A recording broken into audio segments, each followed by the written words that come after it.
Bienvenidos todos al módulo de Teología Contemporánea, módulo que estaremos desarrollando en los próximos días y que esperemos sea de mucho provecho para todos, incluido el profesor en este caso.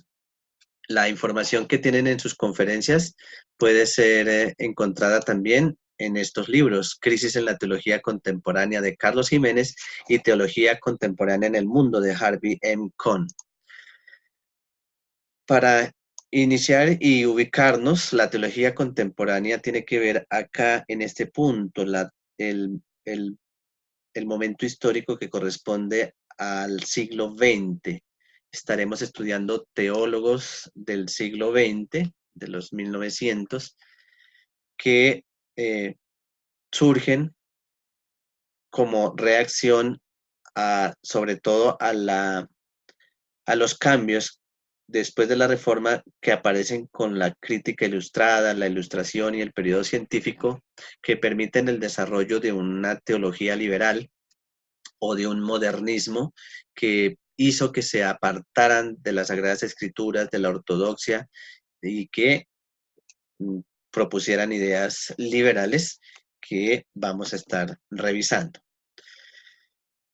Para aclarar las ideas que hicieron aparecer el liberalismo teológico, tenemos que revisar, por ejemplo, el Renacimiento, en el cual ya autores como Descartes, Spinoza, Leibniz decían que la razón y la ciencia serían la clave para entender cada uno de los enigmas de la vida, o en la época de la Ilustración que viene el hombre a volverse independiente y a declararse autónomo, no necesita depender de nadie y menos de alguien trascendente o menos de Dios. David Hume niega las realidades espirituales y sobre todo Emmanuel Kant, quien viene a ser el fundador teórico del liberalismo religioso y es quien determina el surgimiento de lo que llamamos la teología contemporánea. ¿Por qué razón? Precisamente porque proponía que nuestra razón es lo más importante y propone explicar todo a través de dos mundos. El ser humano que se encuentra en el mundo de los fenómenos, es decir, el sitio donde nos encontramos nosotros, sería el mundo fenomenal y un mundo separado al cual nosotros no tenemos acceso, que se llama el mundo numenal o el númeno o el lugar donde está Dios. Es decir, que Dios está separado de nosotros y nosotros estamos en un mundo aparte de los fenómenos. Así que lo único que el hombre puede es percibir lo único que el hombre puede percibir de la realidad sería este mundo fenomenal, nada más. No tendría acceso al conocimiento de Dios, a conocer quién es Dios. Sin embargo, dejó una ventana muy pequeña y propuso que si acaso podríamos tener alguna noción de la existencia de Dios o de cómo podemos conocer a Dios, sería a través de la ética. Sin embargo, una ventana o un puente demasiado pequeño para que podamos entender y comprender a un Dios tan grande como lo es Él.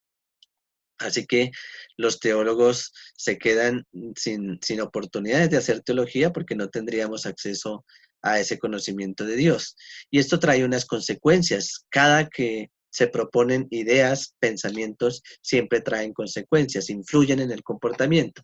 Y entonces vino a abrir una puerta bastante importante para que se presentara la idea del relativismo y el subjetivismo, para que se abandonara la doctrina de la inspiración de la Biblia. Ya al decir que la Biblia no es inspirada, pues podemos fácilmente pensar que puede contener errores y que podemos separar drásticamente la historia de la fe. Y entonces a partir de este momento los teólogos o los personajes que quieran conocer a Dios tendrían que basar su propuesta o su religión en alguna facultad humana que no sea la razón pura. Y así surgen pensadores como Albrecht Ritschl, quien propone hacerlo a través de la ética. Y entonces él dice, bueno, ya que Kant nos dejó ese puentecito, esa pequeña puerta, pues profundicemos sobre esa ética, trabajemos en la ética y por esa mecanismo, por esa vía de la ética, podremos tener algún conocimiento de Dios de manera importante. Childmaker propone ponerle sentimiento, le pone corazón, le pone la idea de que no necesariamente a través de la razón y la ciencia podríamos conocer a Dios, sino que existen sentimientos que a veces son inexplicables, poco razonables, pero que definitivamente existen. Entonces podríamos conocer a Dios a través de los sentimientos.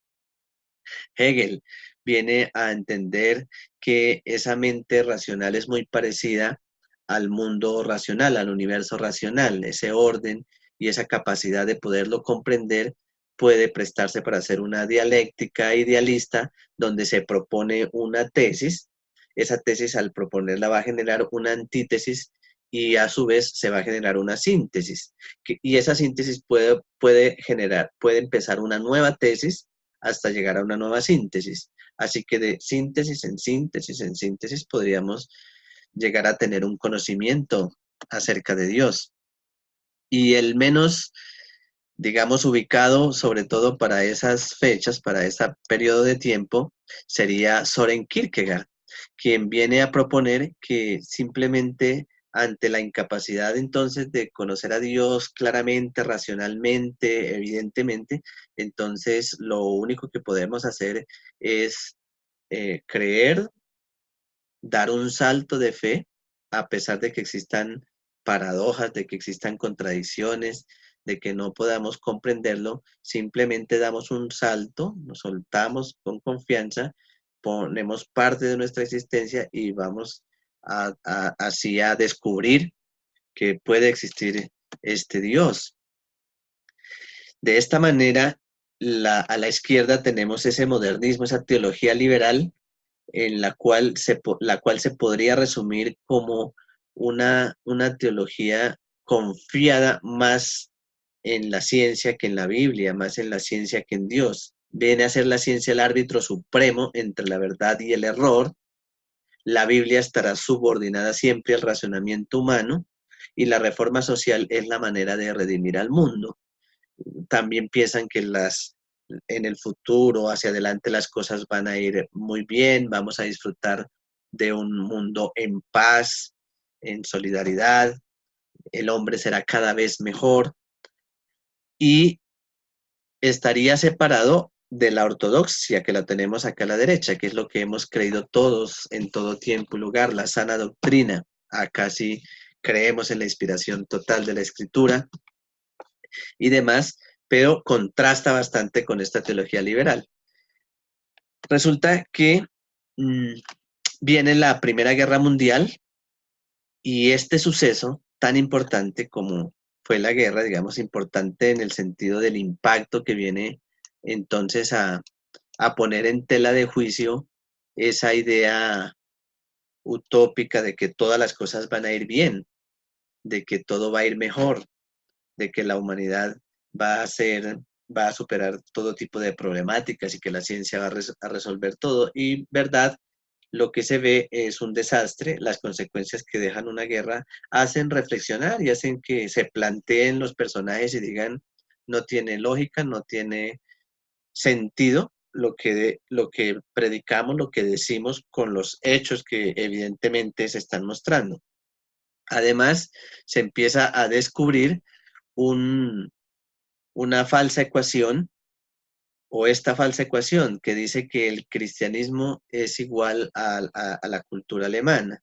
Entonces, se descubre que ese cristianismo es un cristianismo más bien efectivamente cultural y no real, no es un cristianismo genuino, sino que básicamente por nacer en Alemania, entonces se es cristiano, pero el comportamiento, el desenvolvimiento de la vida cristiana no refleja lo que es definitivamente un cristiano.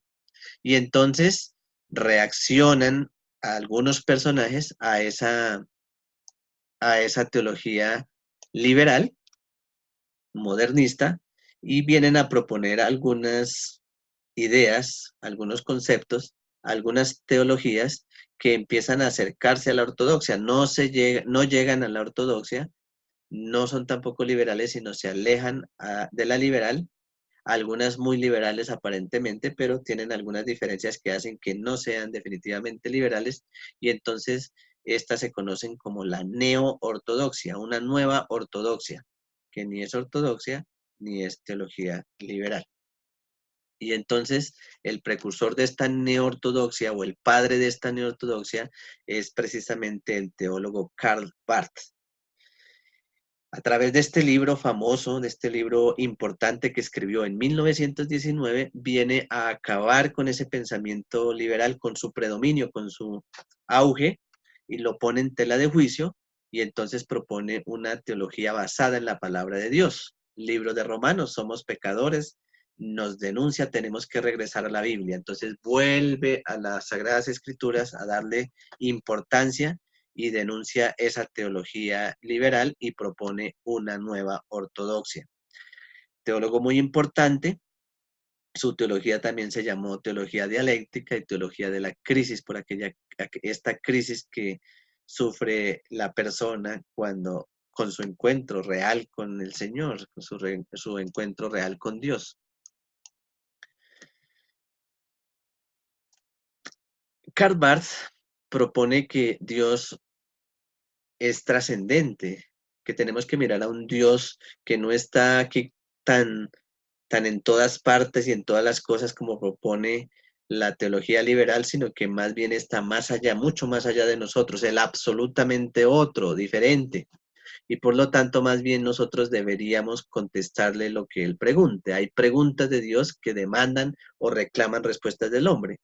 La verdad del cristianismo entra en el corazón de los cristianos por el milagro de la gracia y entonces empieza a reconocer la necesidad de la gracia, la necesidad de volver a Dios, la necesidad de reconocer a Cristo como el Señor. Y entonces todos estos personajes en cabeza de Karl Barth vienen a reaccionar contra ese liberalismo teológico y todos vienen a usar la filosofía como herramienta también auxiliar para hacer teología o en el campo de la teología y principalmente esa filosofía existencialista de Soren Kierkegaard viene entonces a ser muy importante. Si miramos algunas otras diferencias, vamos a encontrar que los teólogos liberales hacen énfasis en la inmanencia de Dios, mientras que los teólogos neortodoxos hacen énfasis en la trascendencia de Dios.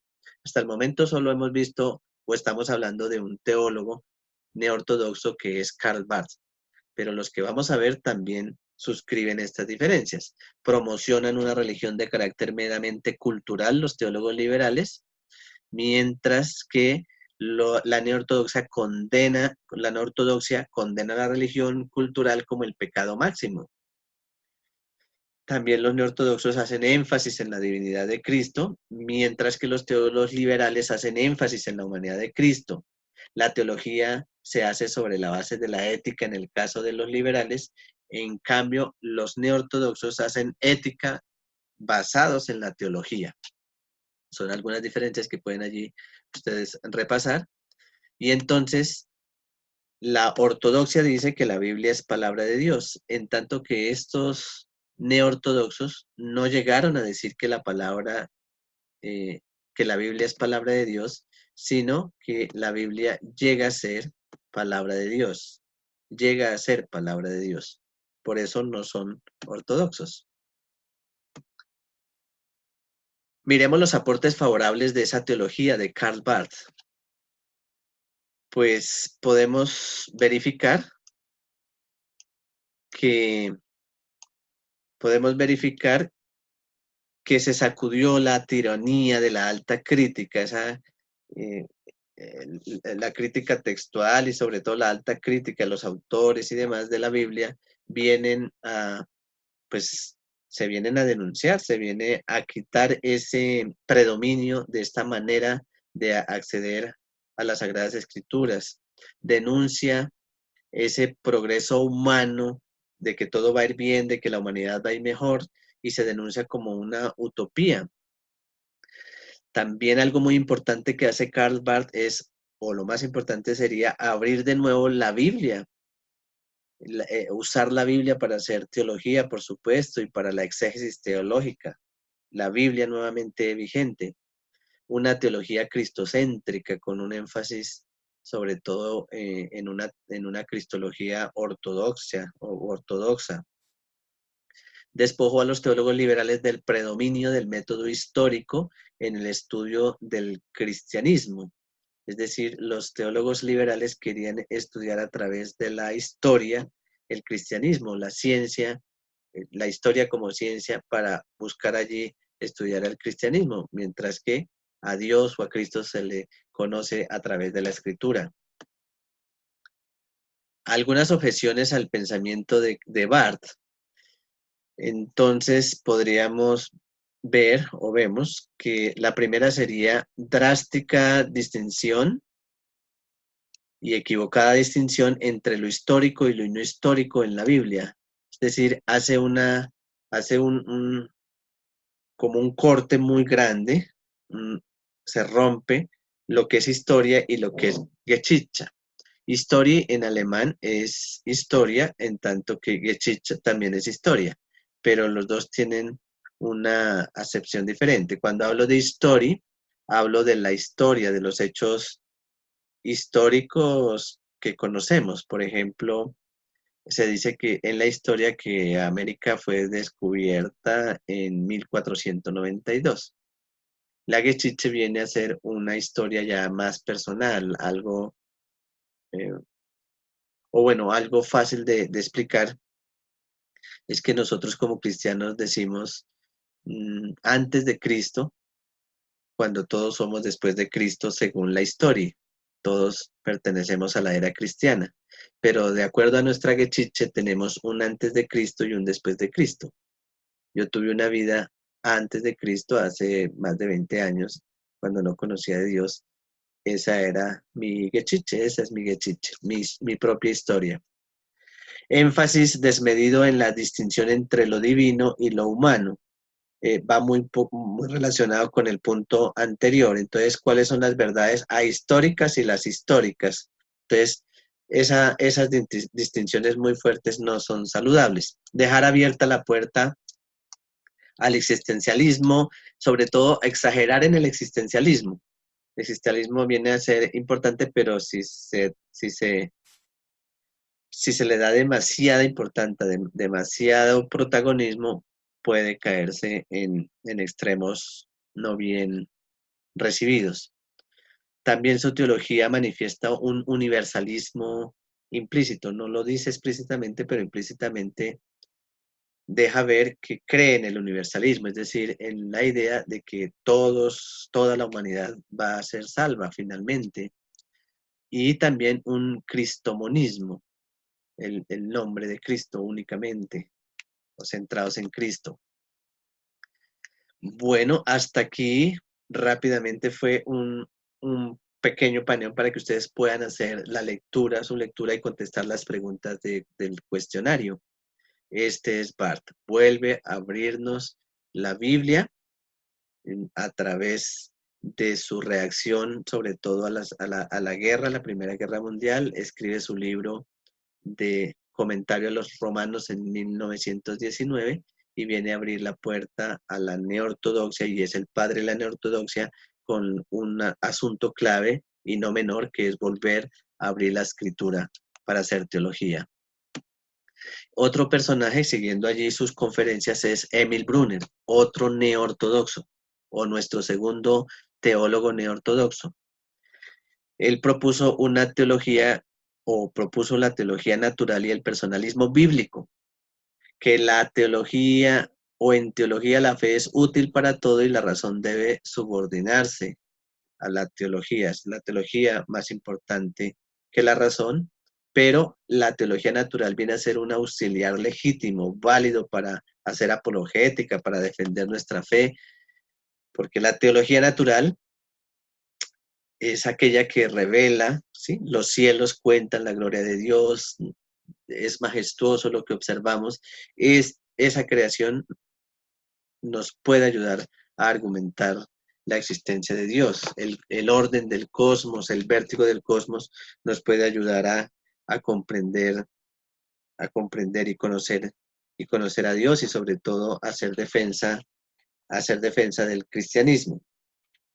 Entonces, la idea de Emil Brunner es que si utilizamos la teología natural y el personalismo bíblico, podemos estar más claros con el conocimiento de Dios. ¿Y en qué consiste el personalismo bíblico? Lo que propone es que Dios no es un objeto. Los objetos se conocen mediante el estudio. Yo puedo responder por las características de un objeto a través del estudio, su densidad, su peso, sus dimensiones, lo que usted quiera a través del estudio, pero al Señor Jesucristo, a Dios se le conoce con el trato, dado que las personas se conocen es a través del trato, tratándolas. Por eso propone que si vamos a la Biblia y empezamos a estudiar, a conocer al Señor a través del estudio, a través del estudio bíblico, es decir, a esa relación personal, esa relación de obediencia, entonces vamos a conocer o a tener un conocimiento de Dios. La verdad cristiana tiene que ser entonces la verdad del encuentro con Dios. Se va a encontrar con Dios a través del trato con Él, no tratándolo como un objeto, sino como una persona, personalismo bíblico. Dios sostiene una relación personal con todos los seres humanos y esa relación es una relación que surtirá mucho provecho para la persona, dando frutos evidentes si la relación es verdadera, es genuina y es de obediencia, una relación de obediencia. Bueno, los énfasis: se conoce a Dios mediante el encuentro personal con Cristo, permite la revelación general o la revelación natural, lo que vemos en la naturaleza para defender y conocer a Dios. Y hay algunos rechazos que él hace todavía como teólogo no ortodoxo y más bien como un teólogo que está pasando de ser liberal a ser neortodoxo, como el rechazo de la inspiración bíblica, el rechazo de la historicidad de Adán, eh, que el hombre peca por elección, no por naturaleza heredada, no heredamos el pecado, y que el pecado es egocentrismo. Son asuntos que pueden revisarse de este autor. Hasta aquí esta presentación que resume la teología de Karl Barth y de Emil Brunner. Espero puedan hacer con esta introducción su lectura cuidadosa y estaría atento a cualquier inquietud. Nada más por el momento, solo bendiciones y un abrazo para todos.